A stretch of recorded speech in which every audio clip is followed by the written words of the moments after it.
কলকাতায় কুকৃষ্টি কীর সাংস্কৃতিক অনুষ্ঠান বৌদ্ধ ধর্মাঙ্কুর সভাঘরে সম্পন্ন 4 থাইপ্রিল শনিবার বিয়োগ 2026 সুরে সুরে অনুষ্ঠানটি সঙ্গীত প্রেমীদের উদ্যোগে আয়োজিত। এই সুরের আসর শুধু একটি অনুষ্ঠান নয়, বরং ছিল এক আবেগঘন স্মৃতি, ভালোবাসা এবং অমর সৃষ্টির প্রতি গভীর সম্মান।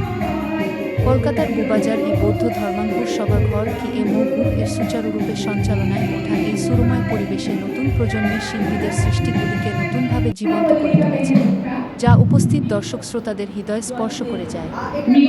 বিশিষ্ট সঙ্গীত শিল্পী কুকৃষ্টি কীর প্রাণ প্রতিমা রত্না দাস এর দক্ষ পরিচালনা ও সৃজনশীল ভাবনায় অনুষ্ঠানটি পেয়েছে এক অনন্য উচ্চতা। শম্পা দাস, সম্পাদক, দৈনিক নগর সংবাদ। নগর সংবাদ 24, কলকাতা ব্যুরো।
ছেদিয়া ভাবিতেছিলাম উঠি কি না উঠি রুদ্র একে একে তাদের মঞ্চে আমন্ত্রণ জানাবো, অবশ্যই লেডিস ফার্স্ট।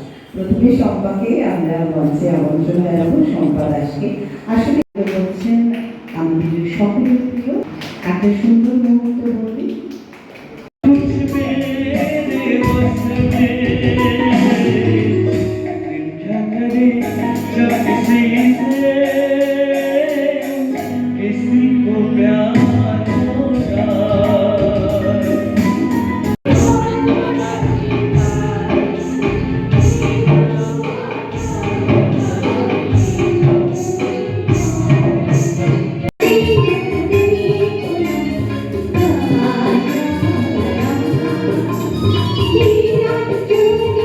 শুভেচ্ছা বার্তা ভর্তি হয়ে গেছে, খোলা হওয়া আর মজা আর কি।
বৃষ্টির প্রাণ প্রতিমা, যাকে বলে 365 দিন এই কাজ করি, সুতরাং তো অবশ্যই উপহার করে দিচ্ছেন রত্নাদি অনবদ্য একটি গান আমাদের শোনালেন। আমরা কিন্তু বাইরে উপহার পৌঁছে দেবেন রত্না দাস, অন্যতম আবেগপ্রবণ হয়ে পড়েছিলেন চক্রবর্তী। আপনাদের দুটো শাখা আমাদের আজ আর বিপঙ্করটা অবদান থাকে। বৃষ্টি মাঝখানে সকলকে তিনি অবশ্যই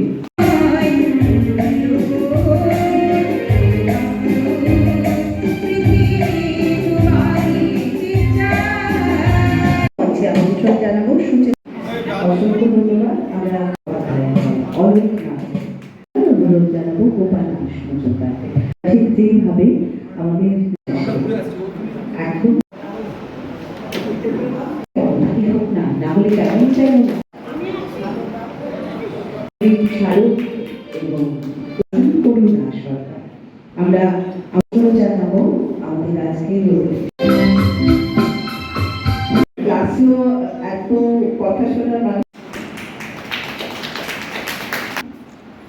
হলো, সেখানে আপনি পরিচালনায় আছেন, কি বলবেন? কি বলবো, এই আমার প্রতিটি অনুষ্ঠানই আমি একটা আনন্দমূলক অনুষ্ঠান বলি এবং আনন্দ করতেই আমরা আসি, একে অপরের পাশে থাকি এবং প্রত্যেকেই আমি মনে করি যে কিছু না কিছু এখান থেকে শিক্ষা তারা নেয়, এটাই মনে করি। এই জন্যই আমার এই আয়োজন।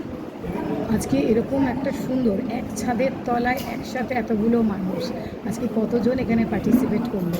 প্রায় আপনার 50 জন হবেই। এখান থেকে দর্শকদের জন্য আর যারা আসতে পারেনি তাদের জন্য কি বার্তা দেবে?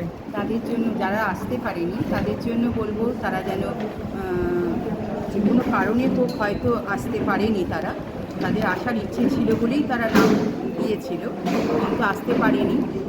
তারা ভবিষ্যতে আগামী অনুষ্ঠানে যেন তারা উপস্থিত থাকে এবং আশার আগামী আমাদের রত্না দাসের প্রোগ্রাম আমি 2022 আমার এমনই একটা গভীর সম্পর্ক সৃষ্টি হয়েছে। আমি ওর সব জায়গায় সবসময় থাকবার চেষ্টা করি, আর ওকে ওর এই মানে সবাইকে নিয়ে যে অনুষ্ঠান করা, এটা খুবই ভালো লাগে। ও সামনে বৃষ্টির যে কর্মধার রত্না মিত্র রত্না দাস রত্না আমার আন্তরিক প্রীতি শুভেচ্ছা। এর আগেও আমি কিছু অনুষ্ঠান করেছি, আজকে তো খুবই ভালো লাগে, অনেক শিল্পীদের গান শুনলাম। সবাইকে দর্শকদের জন্য কৃষ্টি এমন একটি সংস্থা যেখানে রত্নাদের সবাইকে নিয়ে কাজ করতে ভালোবাসে। রত্নাদের এই সুন্দর সৃষ্টি যেটি হচ্ছে কৃষ্টি, আমরা সকলে চেষ্টা করব রত্নাদের পাশে থাকার এবং আগামী দিনে যে সমস্ত শিল্পীরা